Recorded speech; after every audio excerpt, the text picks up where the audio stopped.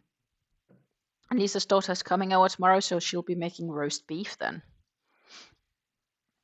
Roast Thursday. Tomorrow is Thursday, which means that I will be at my mom-in-law for dinner. We eat there every Thursday. That means that I don't need to think about what to cook, which is pretty nice.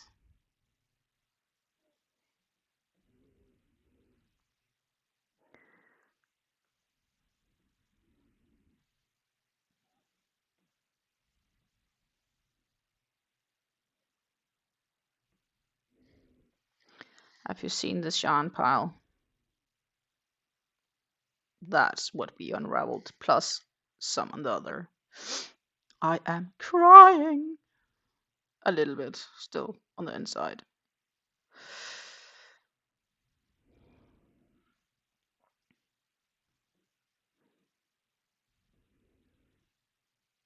Tomorrow I'm doing an easy meal, roasting some sweet potatoes and seasoned chicken breast. We'll do a microwaved steamer bag or the veggies to go with it. Okay, doesn't sound bad either.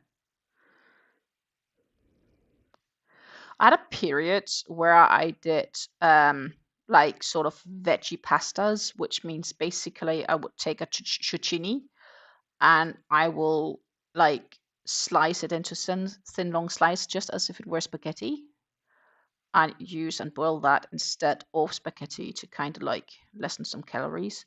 That wasn't bad at all, actually. But it's not something I'd consider harder to eat. But for me, that wasn't bad at all. Generally, I think getting more veggies into the diet isn't a bad thing either. Especially if you can like prepare them all the way and avoid pre-processed foods. Because very often something will be added to these pre-processed fruits to make them tastier. So they are generally less healthy.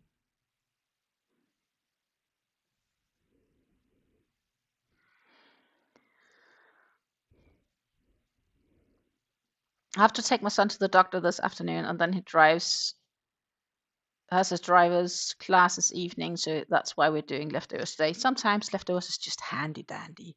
I think we all deserve easy days in the kitchen. Like,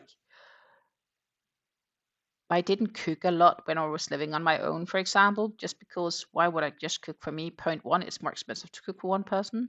So often it was just bread or something similar. And yeah, that is pretty much it. You know, it's more expensive to cook one than it is to cook for two, or even to cook for four. At some stage, of course, it goes even more expensive, but or you just have leftovers for days. It's an option.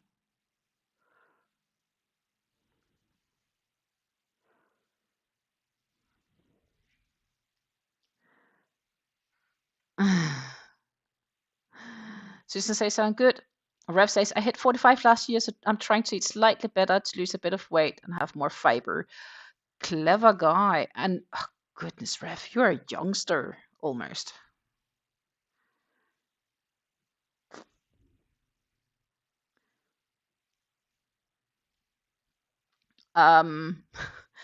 Yeah. Spaghetti squash is delicious. I agree. Can't recommend it.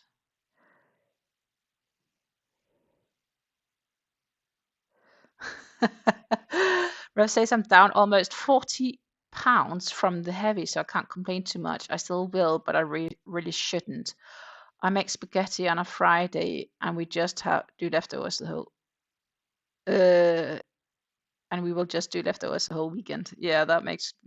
I can relate. My partner isn't too happy if we do more than one day of leftovers. Like, so if we, let's say, I cook spaghetti on the Friday, he'll be fine with leftovers Saturday, but Sunday he will want to have something else, which I'm kind of okay with. Though personally, I probably wouldn't mind.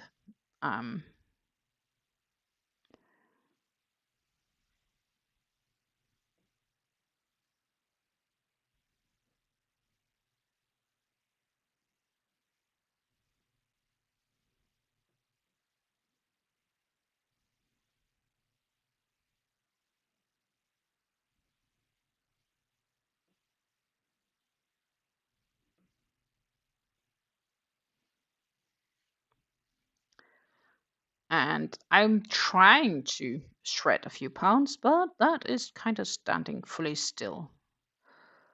But I think I'll get it picked back up, honestly. I should get it picked back up. Does help now with the summer coming around. I need to move more. I'm trying to generally buy less things that I also like of the snack department. It's okay to snack once in a while or once a week, but I really shouldn't snack daily. And I think the snacking daily generally came into existence during the COVID period, combined with a lot less movement. Of course, another good thing that came in the COVID period, which was I started to crochet again. So that wasn't bad. But I've not been as active as I used to be before. Plus, I've snacked more, and that just not been good for me.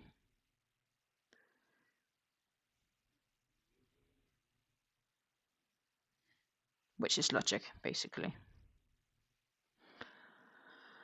Rob says, my wife hates cooking, so she's good with whatever I want to cook.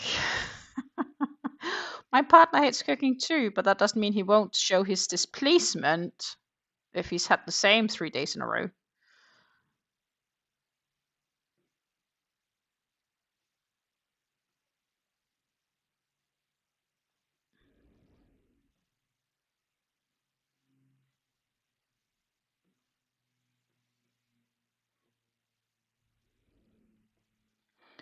Lisa can't go away with more than 1 day's worth of leftovers without major complaints. Yeah, exactly. I think Lisa and I, we are in the same boat there.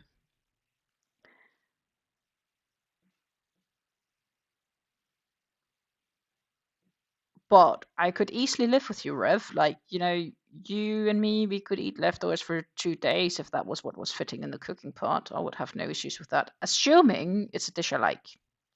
If it's a dish I don't like, I just wouldn't eat it. I'll find another something else. But, you know, if it's a dish I like, I could easily eat like first time preparation and then 2 times leftovers. No problem. On day 4, I may start get bored of it though.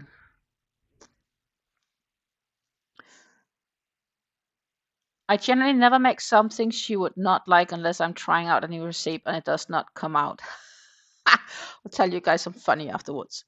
Funnily, I'm the one that wants some variety in what we are eating, but therefore, before we got together, she was heat up corn dog every day kind of person.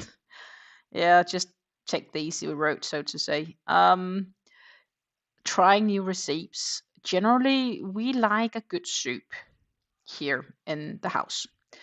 And therefore, I try various soup recipes, some definitely more successful than others. And I do have a really nice veggie version of a curry soup chicken, like curry chicken, coconut milk, veggie. It's a smooth, creamy one. It's quite okay. But I can't make that one every time. But once, many years ago, it's probably 10 plus years ago, I once attempted a so-called cauliflower cream soup. And I made it and it looked good. And we tasted it. And I tell you, I took 1 spoon of it and so did my partner. And we both were like, okay, yeah, this is just horrid. As in, we were both so disgusted by the taste that we threw out the whole pot of soup and we got some fast food instead that day. because that was really bad.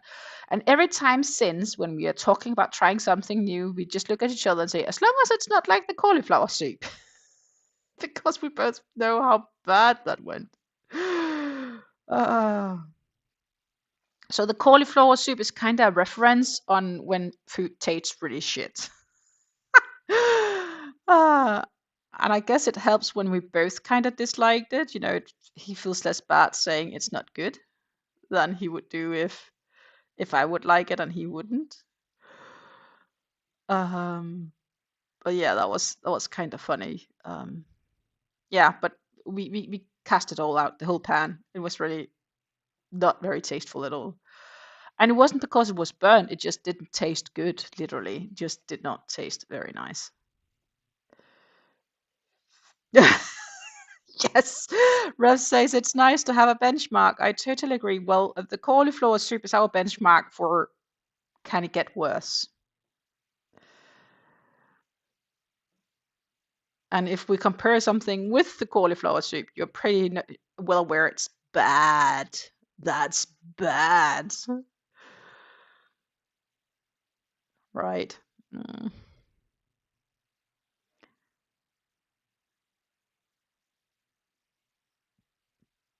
Mm, mm, mm, mm, mm, mm, mm.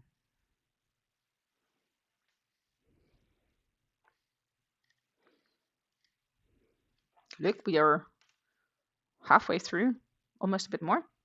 Yay! We're not completely halfway. When we're up here at the top, we are kind of halfway to where we started frocking.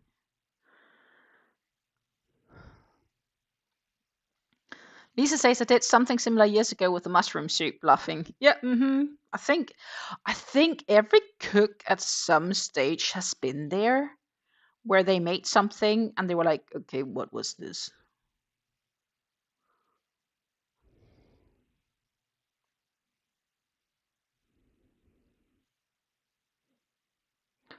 Rev says I can usually fix a bad receipt, but that sounds like it's just better luck next time kind of receipt. There was zero fix on this. It was just gone.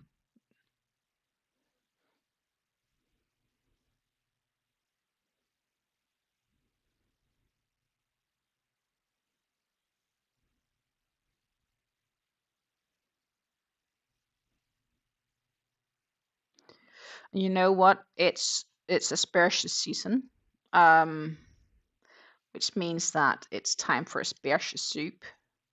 That is, oh, I think asparagus. Does that sound remotely familiar to you? Or is it just me using a very, very Danish word?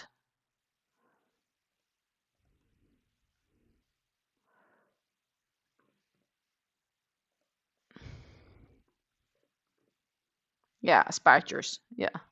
No, that's good enough in English. Which means I am a happy camper. And actually, so my mom-in-law regularly asks what I want to eat because she wants to have inspiration for our Thursdays. And my partner doesn't like asparagus. I do. So before I went to Denmark, I said, oh, maybe next time or sometime here within not too long because it is getting asparagus season. Asparagus, yeah, exactly. I was telling her, oh, maybe it's time to like do that and eat it with like a good salmon, a good baked salmon on the go. And she was like, yeah, yeah, good idea. And apparently she wanted to do that last week, Thursday, and she did. But she couldn't get the asparagus at the normal, like at the store she would want to have gotten them because apparently they were sold out. So she went to another store and picked them up there. And she ended up paying 10 euros for them, which is like double when they're on sale. Um, like insanely expensive. Everything has gotten expensive, of course, due to the current crisis that Mr. Trump caused. But or it's gotten even more expensive because we have the crisis in Ukraine plus the crisis now in the Middle East.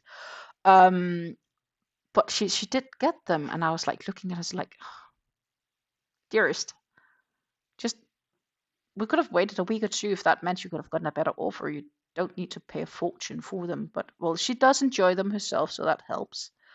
And my partner got some creamed spinach because he is not into asparagus, but I got mine. So I was, of course, a happy camper because I do like them, and they are, well, it's just a seasonal thing, right? So, and a really good asparagus soup. Oh, yummy, yummy. I tried one recipe from Chef John on YouTube and it just did not work. I have no idea how it was supposed to work. Oh, goodness. Yeah, that can happen too. Lisa also says I can usually fix a recipe as well, and I can't remember the last time I truly followed a receipt. I don't follow a receipt if they contain, let's say, bell pepper. I don't like the bell peppers, nor does my partner, so I will diligently keep them out. But that usually doesn't fix up a whole recipe.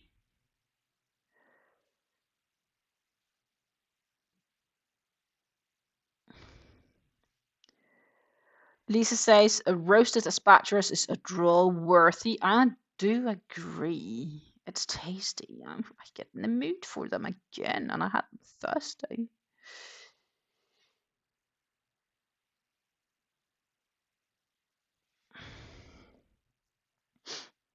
Yeah, well cooked asparagus is good, but sometimes you can get them and they are woody and stringy. And they need to be peeled correctly as well.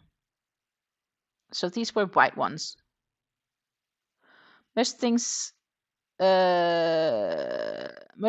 cayenne pepper added to them in my house. Oh, I would not work with that. My stomach wouldn't work with that. Would be more correct to say. It hurts my soul having to pay a price for have to pay the price for asparagus, and then throwing away half of the stalk. Yep. Expensive fellas.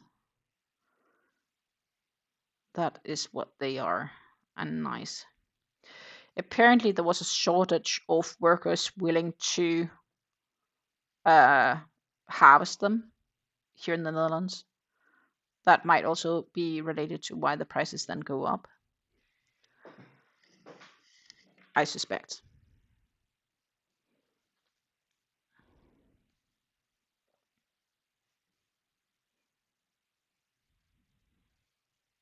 But yeah, that is hard work. I'm back to being really happy about my job.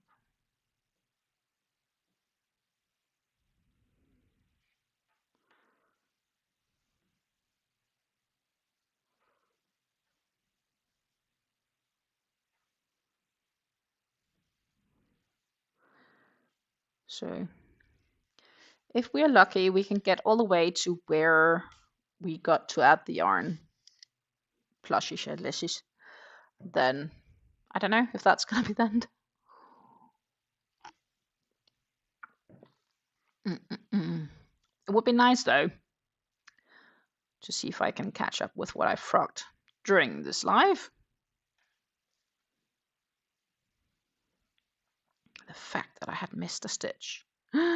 One stitch can make the whole view so skewed. It's basically, you can compare the stitch that I missed, Rev, to you missing the corner of your blanket.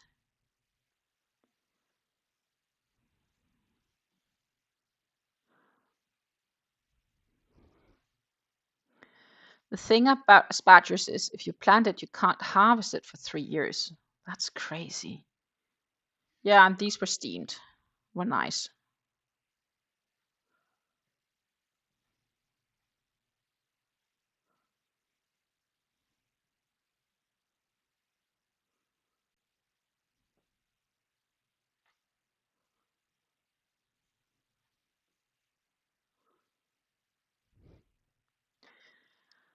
Lisa says most veg I do Evo and salt, pepper, and roast it.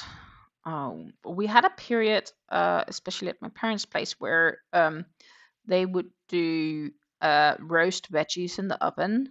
So basically, cut out a lot of veggies and mix it in the back with a little bit of oil and some herbs, and then roast them in the oven for, I don't know, half an hour or something like that, which is awesome.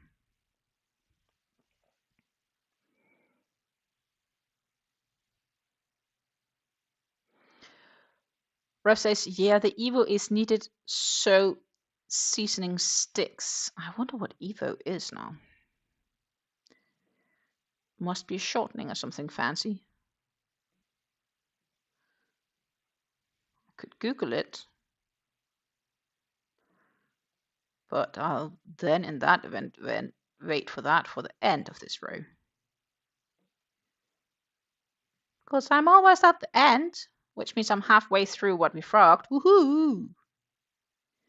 Well, technically a bit less because the next row has more stitches. But close to halfway.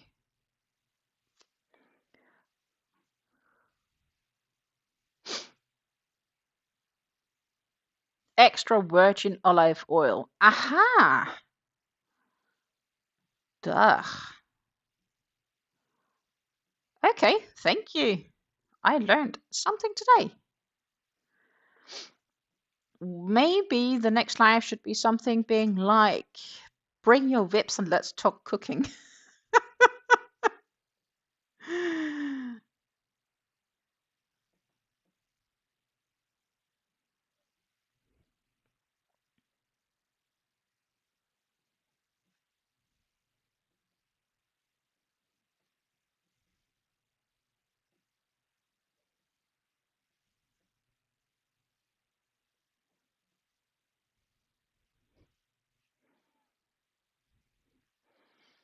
I do baby carrots and broccoli tossed in Evo, salt and pepper as a part of roast dinner once a week. Oh, nice.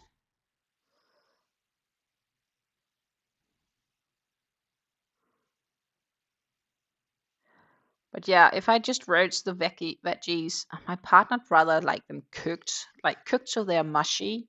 And I don't want that. I'd rather have them then roasted with a bite. So there's definitely a sense of difference in what we prefer here.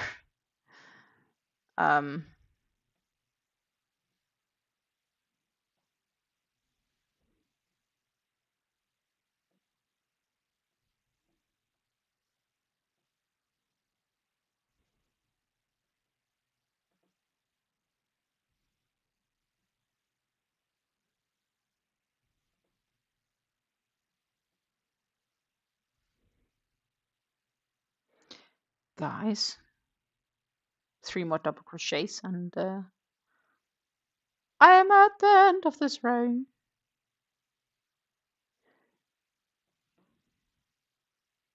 Fixed the row. And now I'll be really sad if there's another mistake along the lines on the other side. That's probably the time where I feel this ends up in a timeout or something like that, just because I'm annoyed with myself not being able to count. But with a bit of luck, that is not needed.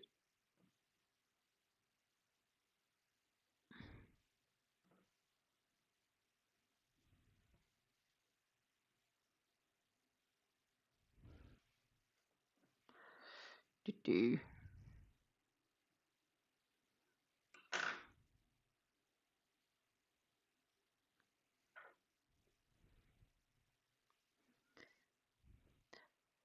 Roasted carrots are always a hit in my house. Cook them just to tender, but still with a bite to them. No mushy veggies.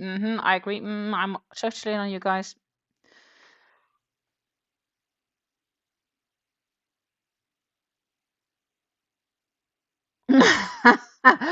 Rose says, I don't think your partner and I would get on food waste. Yeah, probably when it comes to the steaks, but not with the veggies. Like he's a medium rare guy. And I'm just like a medium. But I definitely like my veggies with a bite. Which is, by the way, in professional terms called al dente. Which means veggies with a bite. Fun fact. No, okay, how was it then? Now we should be able to do 7.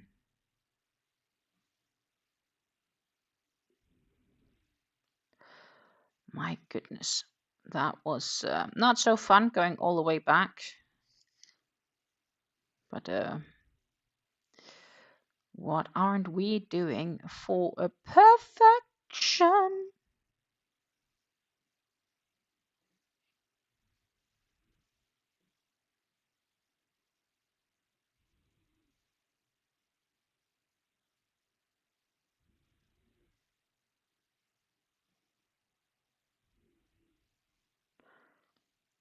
Four, six, seven.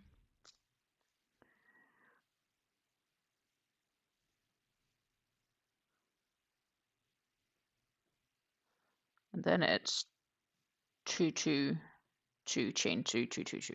Yeah. Okay.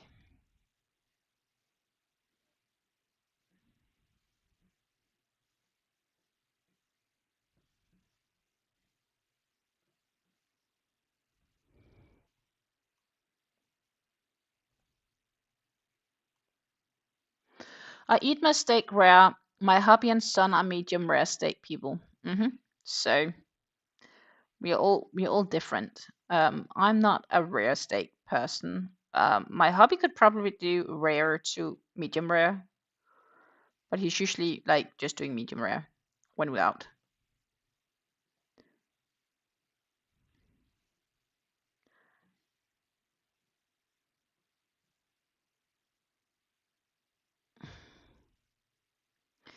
Rose said depends on the cut. For ribeye, I like medium rare, so the fat has softened, but for the fillet, I'd want it rare because it has very little intermuscular fat.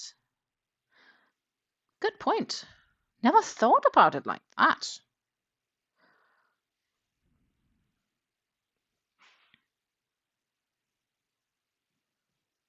It also depends on the steakhouse.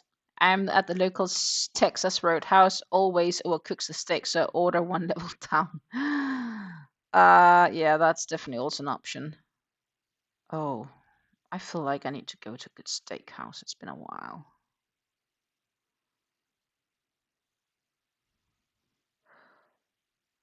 And I also admit I've started looking at vacations, even though we're probably not really gonna go like on a real vacation. I don't know, maybe. But if we do, I may be the one ending up paying for it, and then I get to decide where we're going. It's gonna be like, do you want to spend 3 vacation days here? And then I'm gonna be like, my terms. I can pick the destination. Mm-mm-mm.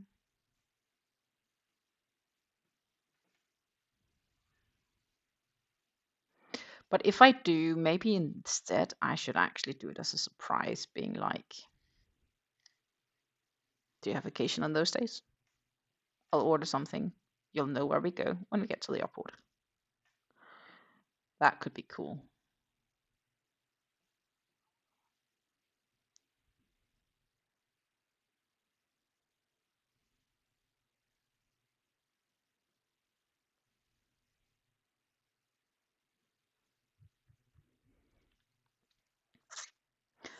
Lisa says, yeah, it depends. In Mexico, I won't order less than medium, but they don't have good quality meat. Yeah. It all depends on where you are, obviously. Rev says in Mexico, I want the meat that has cooked for 12 hours. They're amazing at long, slow, low cooking. So, in other words, that's where we need to get our pulled pork.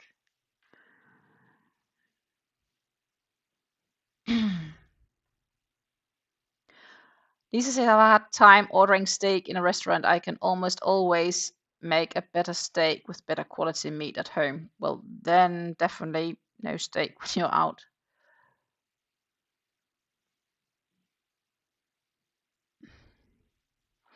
Or flash frying like carne asada. Not familiar. Authentic mole is one of the best braised dishes in existence. Okay.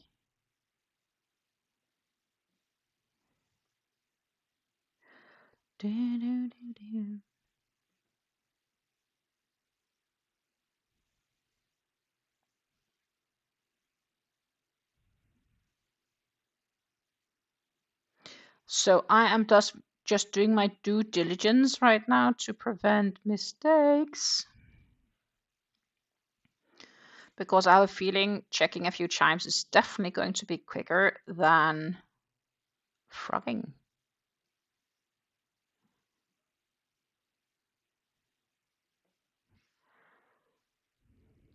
Depends on who makes a mole sauce. I've had some really bad ones. Oh my goodness. I think if you have one or two bad things, you definitely have no need to eat it for a long time or maybe even for the rest of your life. Bad experiences can really ruin a lot.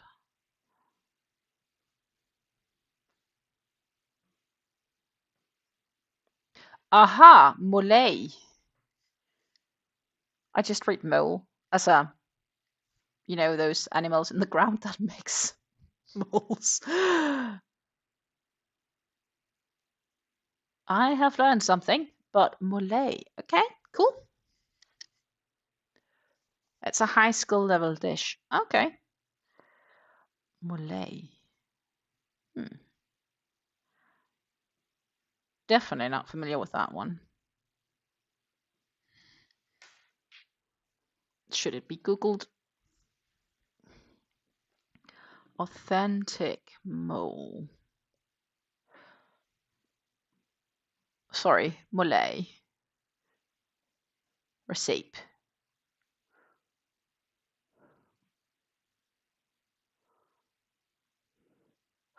Mole poblano. It's made by toasting and blending sweet and earthy ingredients and spices to make a rich sauce. Aha. But there's chili in it, so that is probably why I don't know what it is and why I won't eat it. Because I don't do spicy food very well. My stomach goes not funny. And yeah.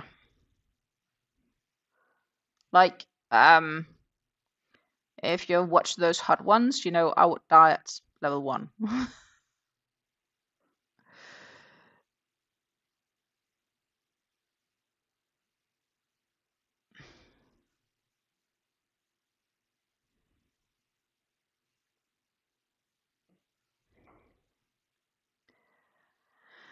A good Malay has upwards of 20 ingredients.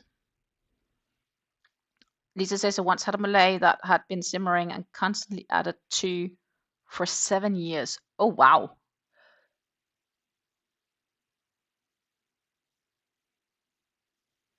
Rev says Malay is not super spicy. The chili is cooked for so long that the heat level really gets tempered.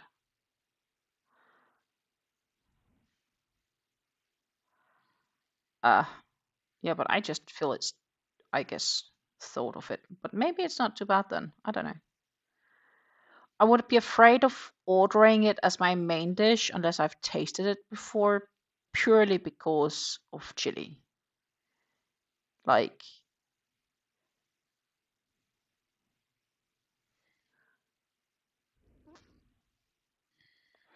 but apparently, I did not know you can cook heat out of chili. It's just a question of letting it cooking long enough.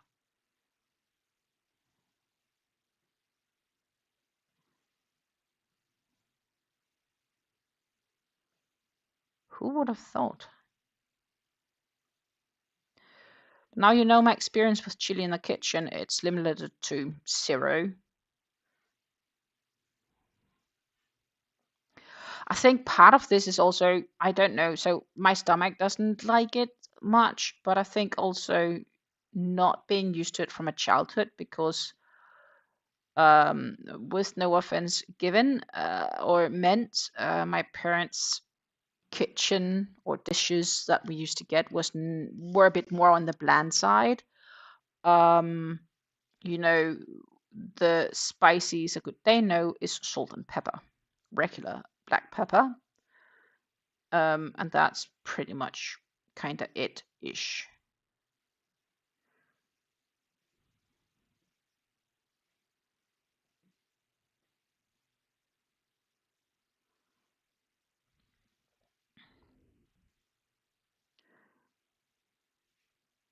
So when I make my curry soup or curry soup, it's like I'll add plenty of curry in it, but I also add a spoon of let's see if there is a good translation word for this because I'm not sure what it's called.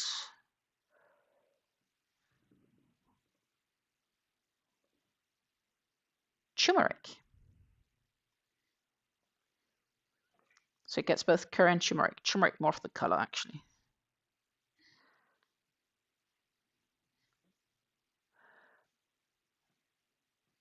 It also has Mexican chocolate. Okay. I am definitely learning something today.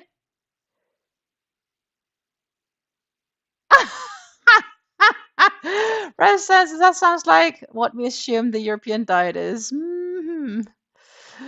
Yeah. It's like how we assume like the Asian is all chilies, but not necessarily, but cool. Lisa says, growing up, my parents cooked very bland too, but being married into a Mexican heritage family, I had to get used to the heat and flavor fast. Oh my goodness. Yeah, well, I guess it helps that my partner is also a bit fine with the bland side. Not saying I can spice things, definitely. And I do like garlic, depending on how, because I don't mind garlic and I'd like making a good that's also a long time ago. Maybe I should make that, huh, by the way. Um a good tzatziki sauce, but if it has too much garlic, I'm also not a fan, but it has to have enough to taste it, but it doesn't need to be overjuiced with garlic. Then I'd rather have the garlic when it's cooked. But because it's raw garlic going into tzatziki, it can be a bit like if it's just a clove too one clove can be too much if that makes sense. So you may put like 2 or 3 cloves in, but if you do the fourth, for example, you would be like, I shouldn't have done that.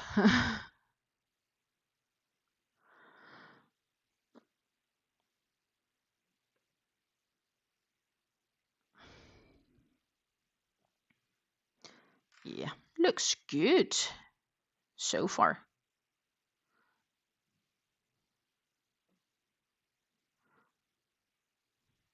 Like to spice things like I'm working for a medieval pope. Just dump the whole spice cabinet into it. I don't do that for sure, but I do add spices and herbs to things. But probably it could easily have more if you ask some people. But it's definitely less bland than my parents. And I also like more things. Like my dad would eat anything you serve for him, but he will express if he doesn't like it to eat it as like I've tried it, I don't need it again kind of expression would be like, okay, don't cook it again because I will not be happy then. And my mom, she's just extremely picky with what she eats. She's always kind of been, but also it's not helped with the chemotherapy treatments because now everything has a sort of a metallic taste to it, she says. So there are some things she will not eat anymore, such as chocolate. Chocolate has turned into a metally tasty thingy, which I guess is a good diet if your issue is chocolate.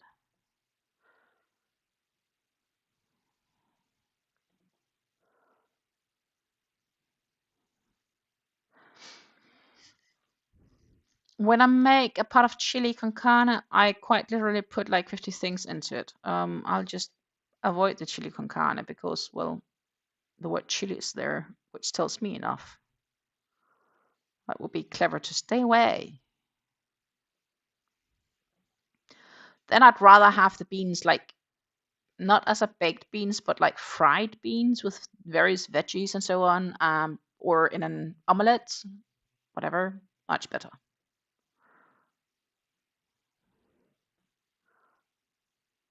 Veggies omelette works.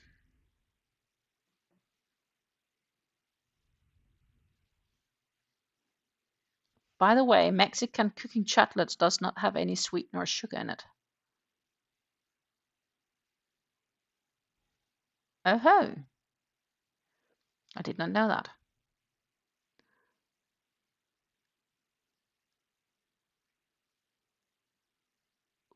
So one of the most hated fake history facts is they used spices to cover the taste of rotting meat. Ugh. It's idiotic. Spices were expensive. If you could afford them, you would also afford high quality meat. Definitely. Yeah. Agreed. Yeah, that seems like a fad.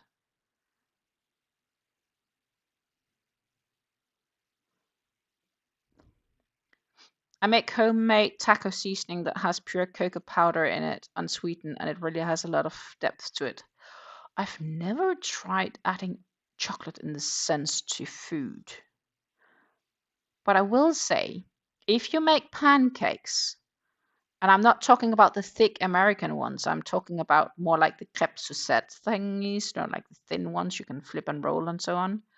If you make those and you spread, while they're warm, spread a layer of Nutella in them, and then slice bananas and then eat that. Oh, that, my friends, is yummy. You would want to do pancakes with Nutella and bananas.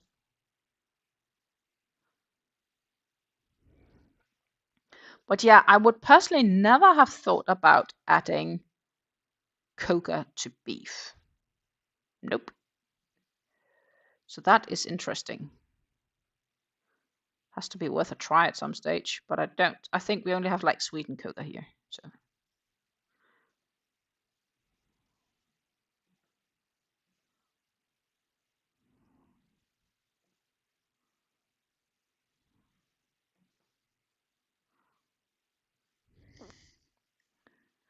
next time you make a beef stew, add a spoonful of cocoa powder to it and see how it works out.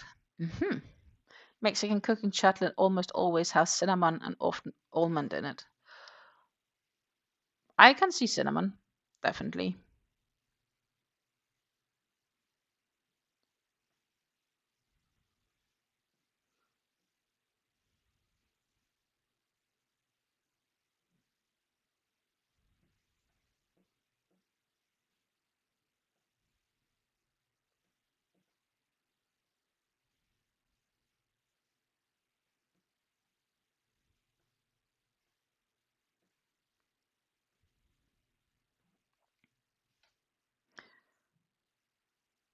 Yeah. Looks good. We may not fully reach to add the new cake because I can see how time flies. But we may be able to get close. But I can see the benefit of the flexibility of waiting with adding it. That's more as in sense of moving things around. Because my friends, obviously the shawl is getting bigger as I'm working on it.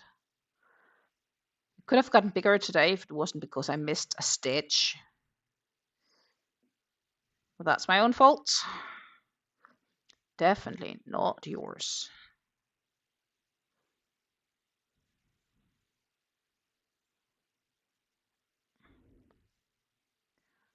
As you can see, I still have some yarn left here. I am trying to see if I can like finish this one up or get close to. I will stop crocheting on top of the clock so we can say our goodbyes.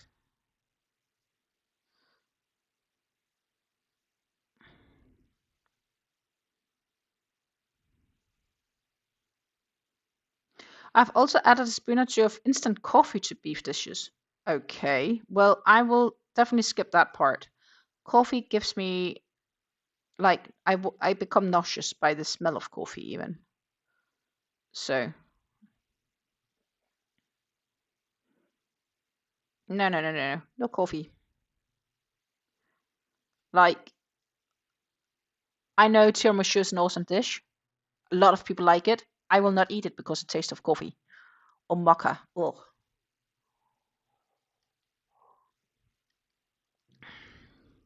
I can't do it. And actually, it's a fun story because I used to drink coffee when I was younger, when I was a child. And then I had the flu, and ever since, I've gotten sick. just by the smell and thought. So, my friends, it means that there is so much more coffee for you guys in the world because I'm not drinking it. A bite of Marmite to beef dish is also adding depth. Okay.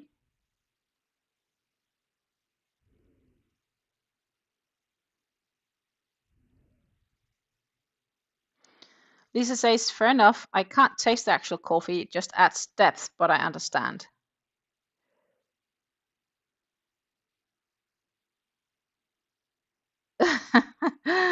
Rev says, if you can't take even the smell, skip instant coffee. No, yeah, no. I prefer really not to.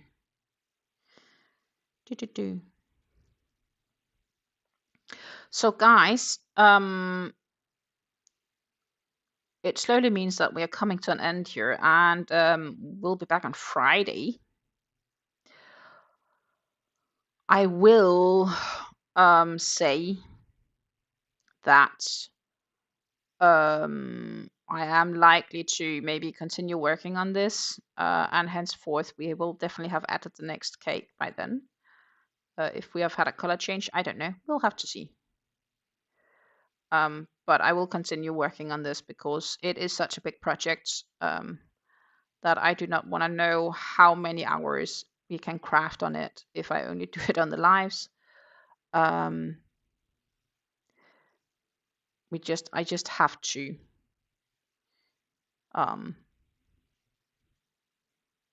I guess have more hours on it. And I am going to look at getting a couple of other whips started. I don't know if I'll reach so far before Friday, but we'll have to see. But for now, my friends, I said on top of the clock. This is where we have gotten. Let's see. Ta-da. Not sure how much you can see of this actually.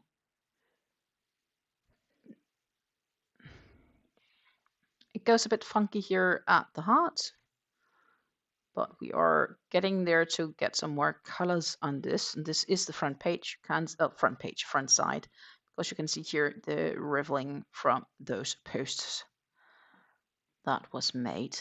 It's gorgeous, gorgeous, gorgeous, gorgeous. Let's see. We are gonna pop over to this one. I'll pop up here. And it could help, of course, with me holding it up, maybe. I don't know. Ta-ta! We're also getting to a stage where I need to skip a bit back for you guys to see it. It's also because it is like a very tall, in that sense, of a shawl. That's good. Not bad, not bad. I wish you a...